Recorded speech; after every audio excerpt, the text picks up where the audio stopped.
Right, here we are, we're over at the abdominal section now, and regarding the Olympic weightlifting that we just completed, we'll go in, we'll actually do a special DVD explaining those techniques in great detail. So we just glossed over the top and I touched on a few areas there.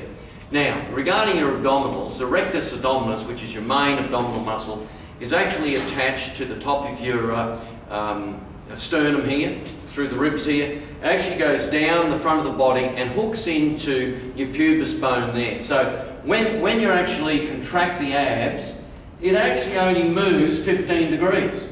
That's it. That's a contracted ab. It doesn't move any further. So a lot of the ab exercises that people are doing is actually using their hip flexors and legs. They're using a lot of other muscles rather than the rectus abdominis. This particular one, which is called the reverse curl or ab exercises, that almost exclusively uses the rectus abdominis. So this is one I do, and you don't have to go overboard with the abs, you just must control and flex the abs. So I just use a simple bench that I can hang onto on the back. You can do this in a hotel room where you can hang onto the side of a bench or a table that's solid and do it on the floor. It's very easy to do. The exercise isn't, but the benefit of this particular exercise, if you've got a crook back or you haven't had your back, you know, let me say this, I've had clients that have come to me and said, no, I can't do abdominal exercises because I've got a crook back, whatever that crook back means, you know, and immediately I've got them doing this particular exercise and they say, oh look, I can do ab training and it doesn't hurt my back. A lot of the ab exercise on incline boards and all this actually, not damage, but they create a bad angle in the lower back, right, that actually impinges nerves.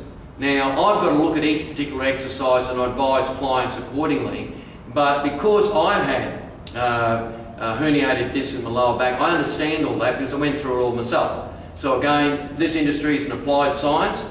Which should be anyhow, so, you know, experience counts a lot. Theory is good, but if it doesn't match the experience, sorry, while I'm looking at the results. So, if you've got a little bit of problems in your back, apart from looking at our stretching and all the other ways that we fix that lower back problem, this way of doing abdominal exercises won't hurt your lower back. So, if we just see how we do it, sitting on the bench having a good day, so now I just drop down.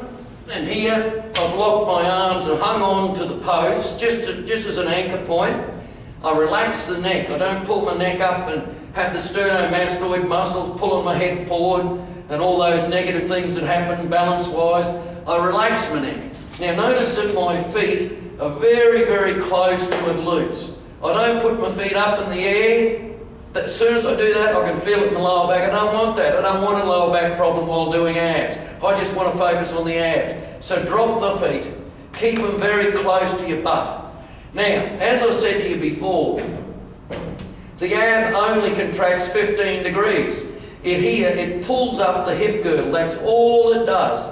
If you're doing more than that, then you're using other muscle groups, i.e. the hip flexors, to flex the hip in different directions rather than the abdominals. And so a lot of people don't understand that, but yeah, hey, this is what I've done this tape for. So okay, here we are. Now, from here I'm just lifting my hip girdle up, i.e. bum and hips up about 15 degrees here, and I'm holding it there.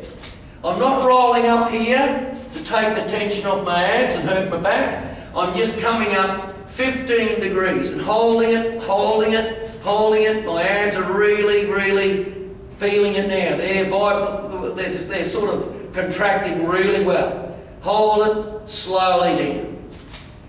Now, if I want to just add a little bit of extra tension, I drop the leg, and when I've got the leg to here, I can feel my lower abs being under what I call isometric tension, because it's the weight of both my legs hooked onto the hip girdle, which they are. The quadriceps are hooked on here, and it's pulling the hip girdle down, and the abs are trying to hang on to it.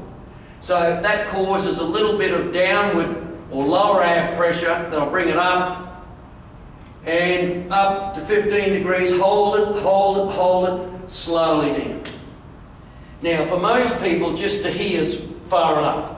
For advanced clients, they may drop the foot down to get an extra bit of tension on the lower ab, and then up, hold it, and down, slowly down.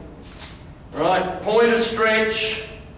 I touch the toes on the ground to see where the ground is, but I don't relax.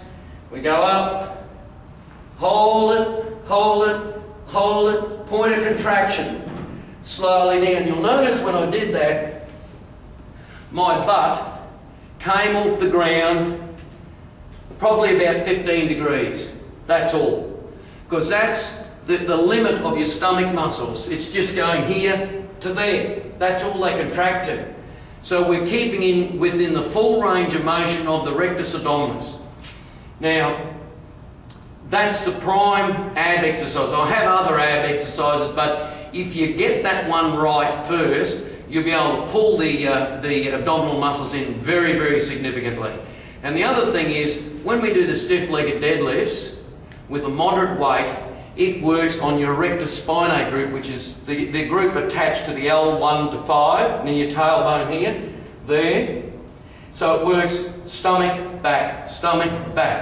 We're keeping you in correct postural alignment for what that term's worth. We're keeping you balanced. We're keeping you in synergy.